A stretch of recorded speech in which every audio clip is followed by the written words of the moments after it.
The counseling was a very safe place to be vulnerable. We both were very comfortable and relaxed just from day one. It was easy. Hey guys, welcome to Healing Broken Trust podcast. I'm Morgan Robinson, and today we're bringing the first part of a 3-part interview with a couple we helped transform their relationship after infidelity. So they were so gracious to speak with the members of our masterclass, and we decided that you, the listeners of our podcast, should hear what they have to say about the healing journey. We broke it up into 3 parts, so this is part 1, and we hope their story encourages you. If you would like to access the masterclass, you can go to healingbrokentrust.com, click the Get Access button at the top of the page, and create your free account. You'll actually get the first 20 minutes of the masterclass for free to see if you like it. And if you like it, then you can get the rest of the masterclass from there. So go to healingbrokentrust.com, and we hope that you are encouraged and inspired by Stephanie and Anthony's story.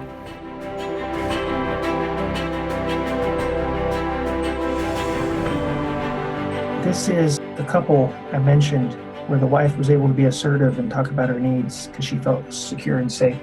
This is the person that I was talking about, and she's joining us. I know your husband's coming home, so he's not quite home yet, and he'll join us when he can. But I think a lot of people would want to hear kind of from you and is healing really possible? Can I heal? What did you guys do to help you heal? How did counseling help? What are some other things besides counseling that might have helped? What role did talking to family and friends play in things? How did you get them to end the affair? And of course, where you guys are at now. Stephanie, maybe you could just talk about, before we get into all that, just what the marriage was like before there was an affair. Okay. If you would have asked either one of us prior to the affair and coming to counseling, we would have both said that we had a great marriage. We never fought. We agreed on everything, and life was good. That's what we would have said. Now, the reality was that we really didn't talk about things the way we thought we did. We didn't dig past the surface on anything at all.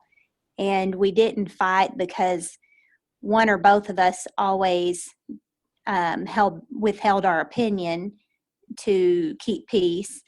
And then also, we had been in a place where where we lived.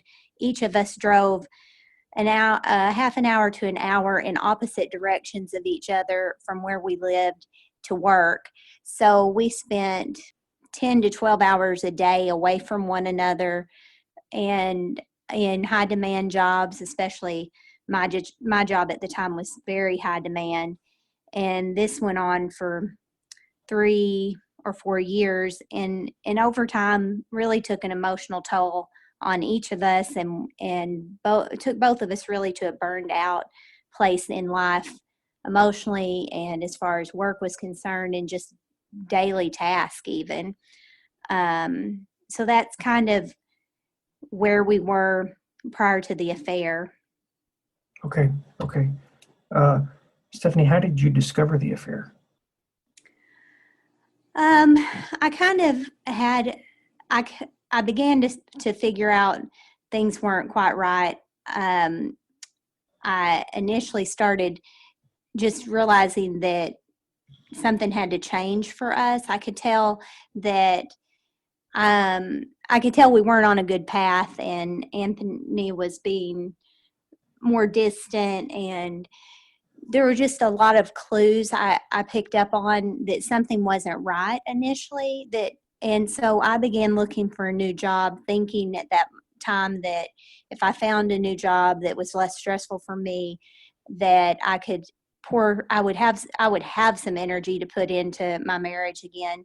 And then also, maybe that would be enough to kind of recharge us, at that time, just thinking that it was the distance and being burnt out. So for a while, that's what I kind of believed was happening. And I did end up getting a different job. And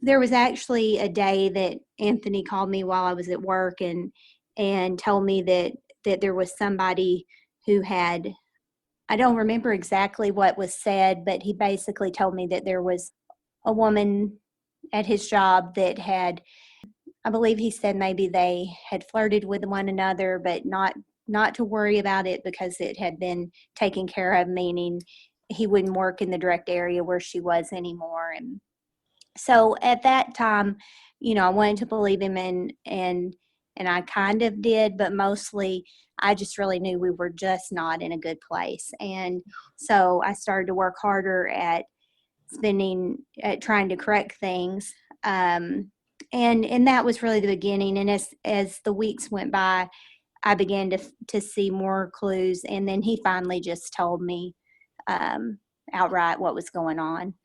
Stephanie, do you remember where you were at when you found out? Yeah, I do actually.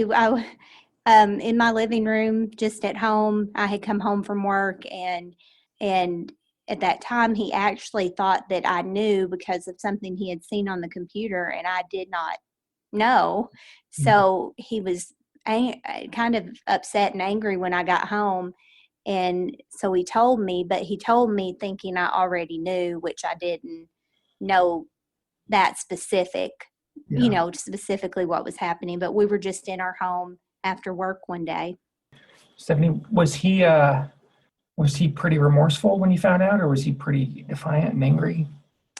That at that moment, more defiant, just more angry, I would say, just because I felt like at that moment he was mad that he felt like he had been found out. Okay. Like I said, not knowing he was really just telling me himself. Mhm. There were plenty of times moving forward. I mean, he was very remorseful very quickly during the process, for sure. That makes sense.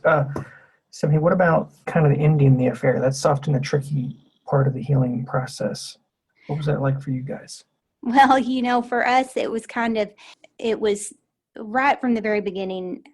I just told him that, divorce wasn't an option. That was the one thing in our marriage from the entire time we've been married, I guess 8 or 9 years when this happened.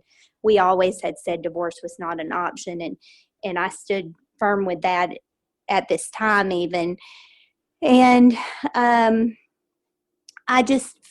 feel like we actually took a very drastic approach to ending the affair, which is we moved states. And I understand that that's not simple for everyone. It wasn't simple for us. But Anthony, at one point in this whole process, he just came to me and said, this will never end if I stay here. And I knew that he meant that. Yeah. Stephanie, can I ask you, is that because he had trouble ending the affair with the other woman? Yes. He did. Yes, he wanted to stay married to me, and he wanted to work on us. And that was really fine as long as it was just he and I together, and we could focus on that. But then the next day would come around, or Monday would come around, or whatever day, and he had to go back to work. And then she was accessible again. He was accessible again. And this whole emotional roller coaster started over and over again. No matter how much, his heart or mind would say, I choose my marriage, this was there. And if he was strong to not pursue it, she would pursue it twice as hard. If she had a day maybe where she didn't pursue, then he would pursue. So the one thing I want to say at this point, though, is as we went through this, pretty much from the beginning, certainly from about a month into this, he really told me things as they happened. So I had a lot of knowledge, and that was very good and hard at the same time. So, but back to your question about how it ended. So over the course of several months, we were able to sell our home. I was able to keep my job, moving to a different state. He was able to get a job in a different state. And once in my mind, I totally believed that the moment we left that state, that affair would end and his temptation for that would be over, and that chapter could be closed and we could move on with life. And what I learned was the distance was what we needed. However, this person had made such an emotional bond with my husband that I had to get busy trying to put myself back in that place, as well as, so once we arrived here, I would say we were here maybe 2 weeks or 3, and he had continued to talk with her.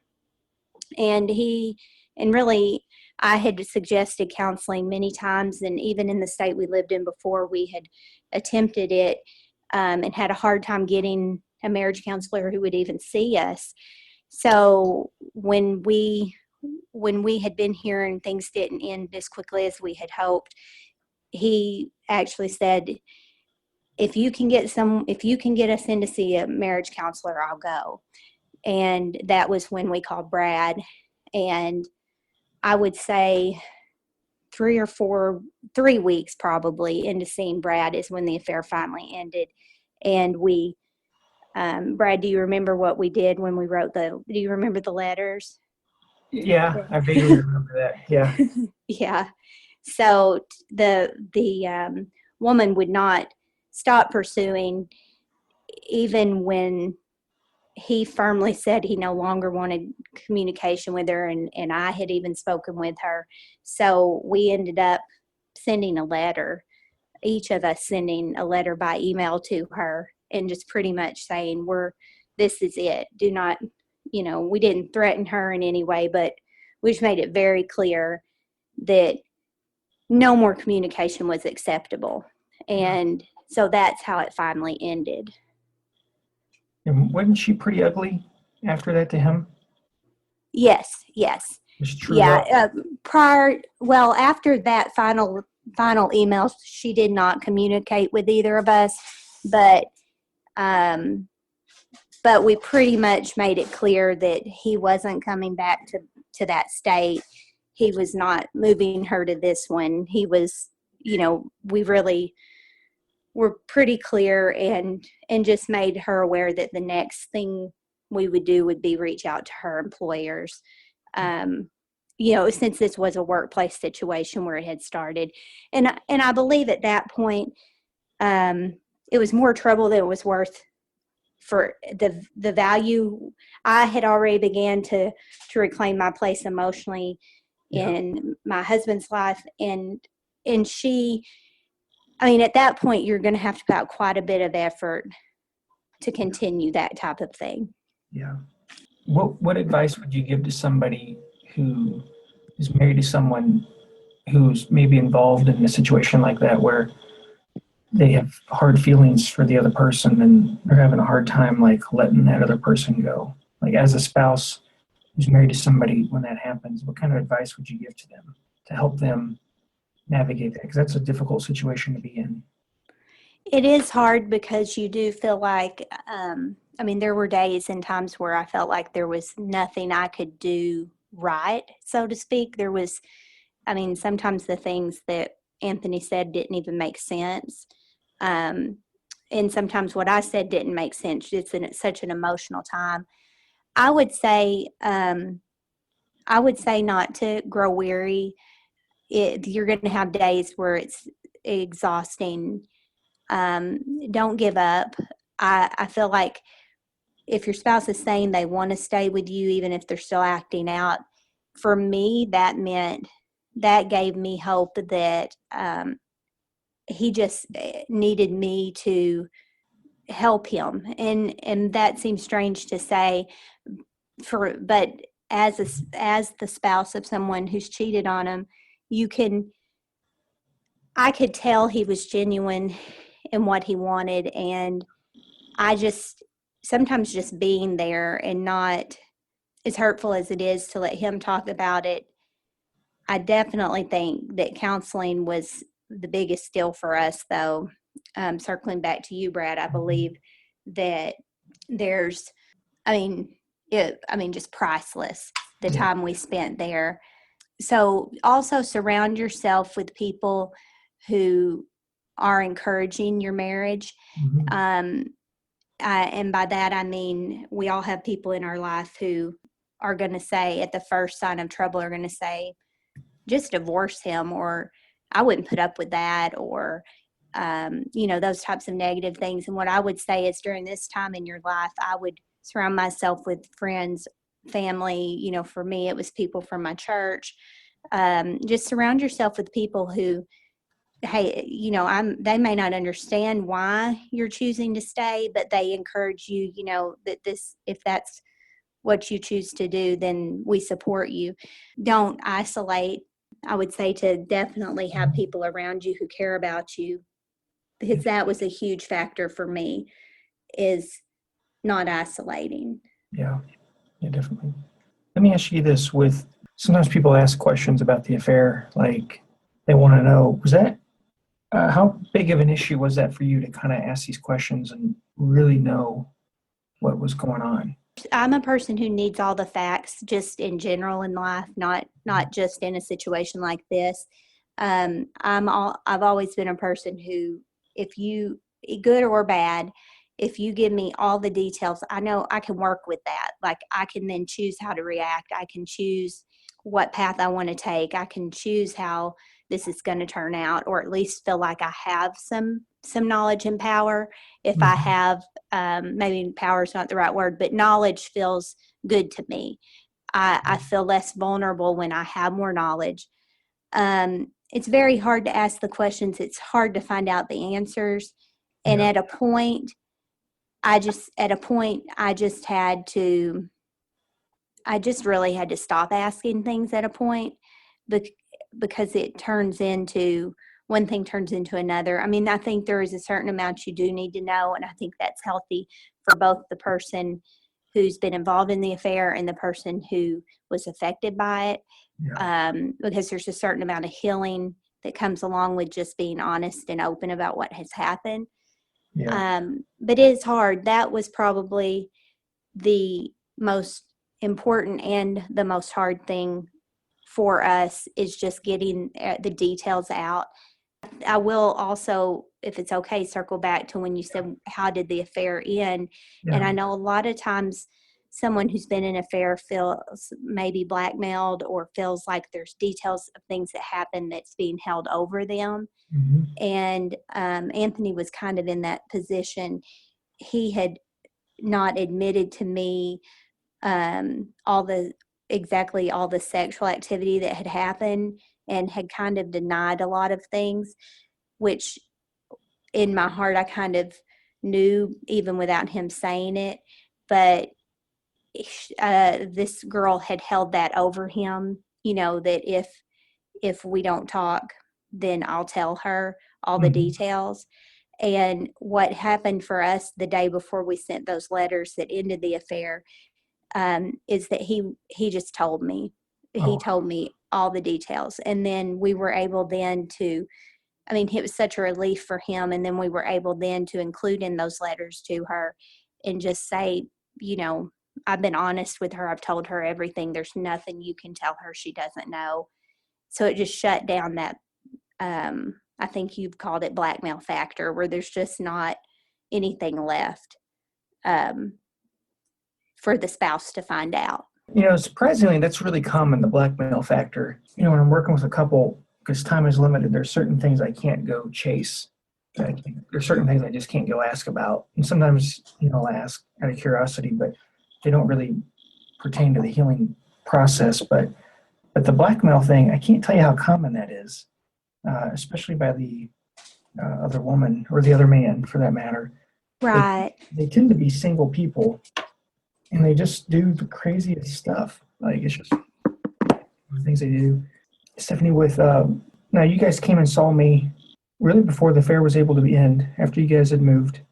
Right. What was the counseling journey like for you guys? What was kind of your first impressions? And I guess we'll start there. What was your first impressions? I had never been to any type of counseling at all, ever, individual or otherwise. And Anthony actually had been to an individual counselor years earlier, so he knew more what he thought to expect, and I had no expectations at all. Um, I I was from the very first 2 hour session, almost relief is what I would say. To sit down with you and to hear just you, I mean, you almost had a calming effect on us. And from that very first visit, it felt hopeful. It was very relieving to me. I felt like you genuinely wanted to know about us, wanted to know about what brought us there, not just the affair, but what underlying factors contributed to that. From day one, I never felt threatened, and I know Anthony would say the same thing. I never felt like it was ever you and him against me or me and you against him. It was very neutral. It was very safe. I think for me, as well as Anthony, the counseling was a very safe place to be vulnerable. We both were very comfortable and relaxed just from day one. It was easy, and not easy what we had to discuss or how we had to dig or what we had to work on, but just talking to you was easy. Okay. And that was a surprise to me with counseling. I had a different vision in my head altogether, and I can remember leaving the first 2 hour session, and I believe in the first 2 weeks, I think we saw you 4 times. Like, we saw you a lot there at the beginning. Yeah. And each time we left, it was just, you were emotionally drained, or we were emotionally drained. I don't know if you were, but we were. And we at the same time, we were relieved. Like, each time just opened something new up, and we felt just relieved. Yeah, that's awesome. That's really great. That's really great. Stephanie, is Anthony right in the room with you? Yes, actually, he is here, Brad. Let's put Anthony on the spot. Okay. After a hard day of work. Yeah. Here he is. So I know a lot of people are going to want to know Anthony's experience of this whole situation. Yes. Hello, good sir. Hello. Hey, I hope Stephanie told you what we're doing. Oh, yeah, I knew. I was asking Stephanie kind of what your guys' marriage was like before the affair, and then I want to kind of ask you some other questions, and we've had a chance to kind of hear from her perspective. I'm going to, at the end of this, I'll ask you guys both about, like, since we've ended counseling, your post-counseling journey, how things have been. Okay. But Anthony, before we get to that, I just want to kind of zero in on how would you describe things before, the affair? How would you describe the marriage before the affair? Oh, I mean, overall, I think we both thought we were doing fine, but what we really found was it was just a very passive marriage. We just were kind of coexisting. We both were pretty busy. We were spread out. We were run thin, and it was just one of those situations where we kind of met in the middle. Mm-hmm. And we just, for lack of better terms, we both just kept peace and just agreed with the other and just avoided conflict at all cost. Not to bring up old wounds or anything, but for you, what was the affair like? Maybe how did it start? And then kind of how would you describe the affair now that you're not in it, looking back on it? Well, I think in the middle of it, it was just filled a void. It just was something that kind of filled a gap that wasn't being fed any other way. It was just convenient. Mm-hmm. Looking back, it was just almost more of I'm really not sure other than to just say it just felt like it was almost more of a passive-aggressive punishment, I guess. Okay, well, that's important. It was maybe like I wanted to connect to her, Stephanie, but I don't know how, so I'm gonna punish you in a way. Well, that, and just at that point, I think, like we mentioned before, we were just both pretty busy, and we were being sucked dry everywhere else, so it's almost kind of was, we weren't getting any attention together, so this was a way to do it. When Stephanie found out about what was happening, what was that like for you when she kind of understood that there was an affair? Nerve-wracking, but glad it was over, glad it was kind of in the open, stressful and peaceful and happy all at the same time. Just there's kind of a relief, just Ye- happy, Yes. all of that, just getting it off. Yep. Kind of the early days, something Stephanie had mentioned is that maybe in the beginning you were kind of upset that she had found out. Was there a party that was kind of upset, like, crap, cat's out of the bag, now she knows? No, it was always more of an upset that, I think on my end anyway, it was never really mad at any specific person other than myself because it was just a self-created disaster.